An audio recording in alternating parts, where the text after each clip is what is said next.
नमस्कार, आप first look Bihar देख रहे हैं। मैं हूं अभिषेक रंजन। मुजफ्फरपुर में एक ऐसा शिव मंदिर जिसको बहुत सारे ऐसे भक्त हैं जो नहीं जानते हैं, लेकिन सब शिव मंदिर की बात करेंगे तो यहाँ पर मनोकामना पूर्ण होती है। और यह शिव मंदिर आज का नहीं बल्कि 300 साल पुराना है। जी, हम बात कर रहे हैं शहर के गोला रोड स्थित बाबा कमलेश्वर नाथ शिव मंदिर की, जहाँ पर भक्तों की जो मनोकामना है वो पूर्ण होती है दर्शन मात्र से ही।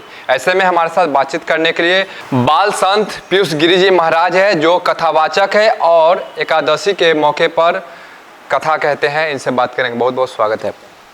श्रीमन नारायण, जय श्री राधे।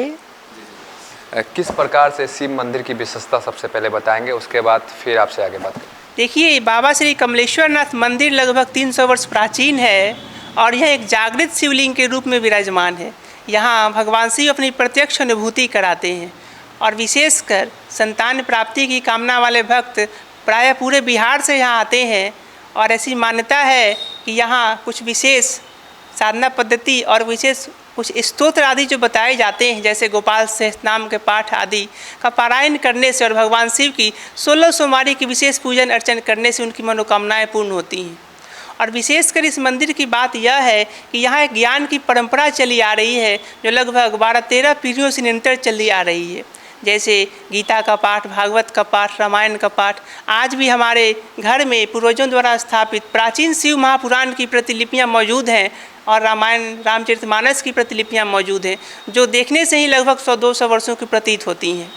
और इसी क्रम में परमात्मा की प्रेरणा से हमने पिछले 10-12 वर्षों से एकांत स्वाध्याय करके भगवान की प्रेरणा से ही अब प्रत्येक एकादशी को जीव के कल्याण के लिए, संसार का मंगल कैसे हो, इसी उद्देश्य से अब हम प्रत्येक एकादशी को स्वयं भागवत पुराण कहते हैं। और भी शहर के कई मंदिरों में जहाँ लोग भागवत कथा और रामायण कथा का आयोजन करते हैं और हमें वहाँ व्यास के रूप में निमंत्रण करते हैं, वहाँ भी मैं जाकर निःशुल्क भागवत कथा कहता हूँ। भगवान की प्रेरणा यही है कि मैं संसार के मंगल के लिए कैसे जीवों का कल्याण हो, इस विषय पर प्रकाश डालते हुए गृहस्थी में रहकर भगवान की प्राप्ति कैसे हो, इसका प्रवचन मुख्य रूप से मैं देता हूँ। इस कलयुग में भगवान को प्राप्त किया जा सकता है, प्रत्यक्ष अनुभव किया जा सकता है। ऐसे साधक आज भी हैं जो प्राप्त करते हैं और इसी तरह के उपदेश प्रायः मैं अपने प्रवचन में देने की कोशिश करता हूँ। और मैं शास्त्र सम्मत बात करता हूँ। प्रायः शिव महापुराण, भागवत महापुराण, भगवत गीता, अष्टावक्र गीता, अवधूत गीता आदि सारे गीताओं से सारांश लेकर मैं जीवों को सहज और सरल वाणी में बताता हूँ, जिससे जीव उसे समझ सकें। माताएं, बहनें और पुरुष वर्ग के लोग भी सहज रूप से समझ सकें कि वास्तव में भगवत प्राप्ति का स्वरूप क्या है, गृहस्थ का धर्म क्या है। कहाँ पे ये कथा की जाती है? ये कथा यह मंदिर की जो है आपको प्रायः गोला रोड जो वार्ड नंबर 19 में है, पुराना पेट्रोल पंप जो बंद हो गया, ठीक वहीं पर यह मंदिर स्थित है। मुजफ्फरपुर रेलवे स्टेशन से सिर्फ 2-2.5 किलोमीटर की दूरी पर यह मंदिर है और पूरे शहर के हृदय स्थली गोला रोड जो कही जाती है, वहाँ यह मंदिर स्थित है। बिल्कुल। तो देखिए कि उत्तर बिहार को देवघर कहे जाने वाला बाबा गरीबनाथ के बारे में तो सभी लोग जानते हैं, लेकिन ऐसा एक ऐसा मंदिर जो 300 वर्ष पुराना है, जहां पर मनोकामना पूर्ण होती है। और ख़ास करके शिव मंदिर की बात करेंगे तो यहाँ पर संतान प्राप्ति के लिए यहाँ पे दूर दूर से भक्त लोग आते हैं। और यहाँ पर बता दें कि हर एकादशी को भगवत कथा का भी अब आयोजन किया जा रहा है। और इस मंदिर की विशेषता है, जिनकी भी कष्ट होती है उनकी कष्ट भी दूर होती है। महाराज जी, देखिए, वास्तव में कोई भी बाबा या कोई भी चमत्कारी मनुष्य किसी के कष्ट दूर नहीं कर सकता। जीवों को जो आध्यात्मिक ज्ञान प्राप्त होता है, जिससे जो दुख की बोध होता है, वह वास्तव में शरीर के साथ तादात्म्य के कारण बोध होता है। वही जब आध्यात्मिक ज्ञान उन्हें भागवत पुराण के माध्यम से जब प्राप्त होता है, तब उन्हें बोध होता है कि जीवों को वास्तव में सुख और दुख से कोई मतलब ही नहीं है, क्योंकि जीवात्मा परे है। यही ज्ञान भगवान ने अर्जुन को गीता में दिया था। इसी ज्ञान का यहाँ बोध कराया जाता है और यही हमारे भगवान शिव की विशेष रूप से प्रेरणा है, जो वास्तविक ज्ञान है वह जीवों को दिया जाए। किसी चमत्कार का आडंबर लेकर वास्तव में ज्ञान का प्रचार नहीं किया जाता। ज्ञान वस्तुतः वह है जो जीव का वास्तविक स्वरूप है। सुख ही आत्मा का स्वरूप है। चेतन आत्मा जो आप में, हमारे भीतर एक चींटी से लेकर हाथी तक में विराजमान है, किंतु फिर भी हम जैसे साधारण मनुष्य अपने सहज स्वरूप को भूल जाते हैं और संस्कृति के चक्र में पड़े रहते हैं। जब भगवान किसी जागृत स्थान पे वह पूजा की जाती है, साधना की जाती है, तो बहुत जल्दी फलीभूत होती है। जैसे हमारे मंदिर पर जो बेल वृक्ष हैं, जो आम के वृक्ष हैं, वहाँ एकांत साधना में, जैसे मैं स्वयं साधना करता हूँ, रात्रि कभी कभी 12 बजे के बाद भी मैं भगवान के मंदिर में प्रवेश करके उन्हें कुछ श्रवण कराता हूँ। या कई बार मैंने एकादशी की रात्रि में मंदिर में ही स्वतः अकेले ही जागरण किया है। अब उन्हीं भगवान की प्रेरणा से उसी उपदेश को मैं लोगों को देता हूँ भागवत पुराण के माध्यम से, कि जीव जान सकें कि उनका वास्तविक कल्याण क्या है। महाराज जी, आपने इतने दिनों तक साधना की, आपने इतने दिनों तक भक्ति की, कभी ऐसा अनुभव हुआ कि आपको लगा हो कि हमारे सामने प्रभु है? देखिए, सभी कुछ वाणी का विषय नहीं होता। कुछ वस्तुएं होती हैं जो अनुभव गम्य होती हैं। अनुभव गम्य भजहि जई संता, आत्मा स्वयं अनुभव का केंद्र है, समझे ना। इसलिए सभी चीज़ों के माइक पर तो नहीं बताया जा सकता। आप स्वतः इस स्थान पर आए, इस स्थान पर आने के बाद आपको जो ऊर्जा अनुभूति होगी और हमारे सत्संग के माध्यम से जब आप उसको अपने भीतर ग्रहण करेंगे, महसूस करेंगे, तभी आपको यह बोध होगा। मैं आपको सिर्फ इशारा कर सकता हूँ कि हाँ, भगवान को अनुभव किया जा सकता है। जैसे मनुष्य एक दूसरे से बात कर रहा है ना, ठीक वैसे ही भगवान को देखा जा सकता है। इस संसार में कुछ भी असंभव नहीं है और परमात्मा अपनी अनुभूति कराते हैं निस्संदेह। 17 जुलाई को देवसैनी एकादशी है, क्या कुछ उस दिन कार्यक्रम किया जा रहा है?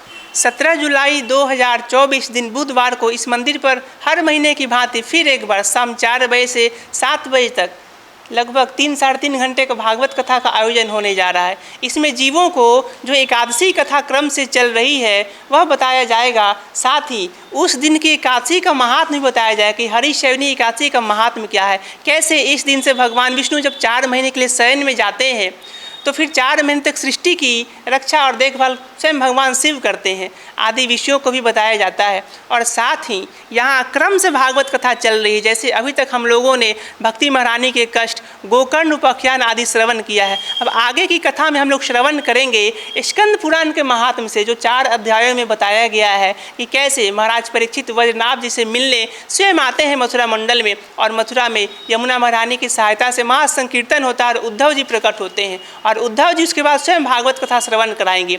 इस बार की कथा में विशेष रूप से गोपियों के प्रेम की चर्चा की जाएगी और भगवान श्री कृष्ण किस प्रकार इस धराधाम में इसको छोड़कर चले गए, नित्य लीला और व्यवहारिक लीला का भी ज्ञान दिया जाएगा। अच्छा, हर महीने एकादशी आती है, तो हर महीने एकादशी का कुछ अलग महत्व होता है? जी बिल्कुल।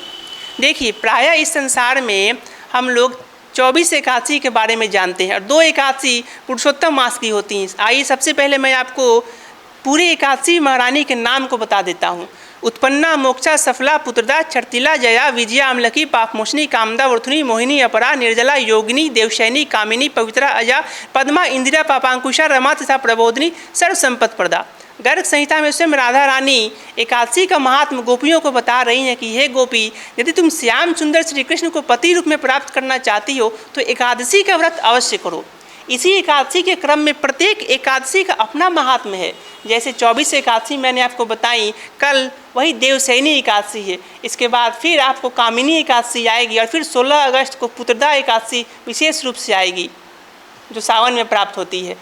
17 जुलाई को जो एकादशी है उसका क्या महत्व है? 17 जुलाई को जो एकादशी है, इस दिन स्वयं भगवान विष्णु 4 महीने के लिए चीर निद्रा में चले जाते हैं और एक स्वरूप से भगवान बलि के द्वार पर पाताल लोक में विराजमान रहते हैं और एक स्वरूप से क्षीर सागर में शयन करते हैं। ऐसा कहा जाता है कि भगवान ब्रह्मा जी ने ही सृष्टि में इस प्रकार का विधान बनाया है कि 4 महीने भगवान विष्णु को विश्राम के रूप में प्राप्त हो, जिससे वे सृष्टि का कार्य जो करते हैं इससे उन्हें कुछ विश्राम मिल सके और वे आनंद की अनुभूति प्राप्त कर सके निद्रा के समय। इसलिए देवसैनी एकादशी का विशेष महत्व है। इस दिन से 4 महीने तक संपूर्ण मांगलिक कार्य रुक जाते हैं, न तो कोई विवाह होता है और ना ही किसी प्रकार का यज्ञोपवीत संस्कार, ना ही गृह प्रवेश आदि। फिर भगवान कार्तिक एकादशी में, जब देवसैनी एकादशी के बाद जो हरि प्रबोधिनी एकादशी होगी, उस एकादशी में जब भगवान जागेंगे उसके बाद से ही मांगलिक कार्य प्रारंभ होंगे। बिल्कुल। तो देखिए कि मुजफ्फरपुर में एक ऐसा शिव मंदिर है जहाँ पर अब हर महीने एकादशी के मौके पर भागवत कथा का आयोजन किया जाता है और कल भी 17 जुलाई है और 17 जुलाई को बता दें कि देवसैनी एकादशी है जहाँ पर यह कथा का आयोजन किया जा रहा है। बता दें कि गोला रोड स्थित बाबा कमलेश्वर नाथ शिव मंदिर है और ये काफ़ी मनोकामना पूर्ण शिव मंदिर है, जहाँ पर भक्तों की मनोकामना पूर्ण होती है। खास करके संतान प्राप्ति की बात करें तो इस मंदिर में संतान प्राप्ति जो है वो बहुत जल्द होता है, क्योंकि यहाँ पर जो है साक्षात भगवान शिव विराजमान है और उनकी ऊर्जा वहाँ पर साक्षात विराजमान है। और आज जिससे हम बातचीत कर रहे थे बाल संत पीयूष महाराज जी, जो कथावाचक है और काफ़ी लंबे समय से कथा कहते आ रहे हैं भगवान विष्णु को लेकर, और जो एकादशी के मौके पर भगवत कथा का आयोजन लगातार वही कमलेश्वर शिव मंदिर में किया जाता है। बने रहिए फर्स्ट लुक बिहार के साथ आगे भी खबरों के लिए, तब तक के लिए नमस्कार।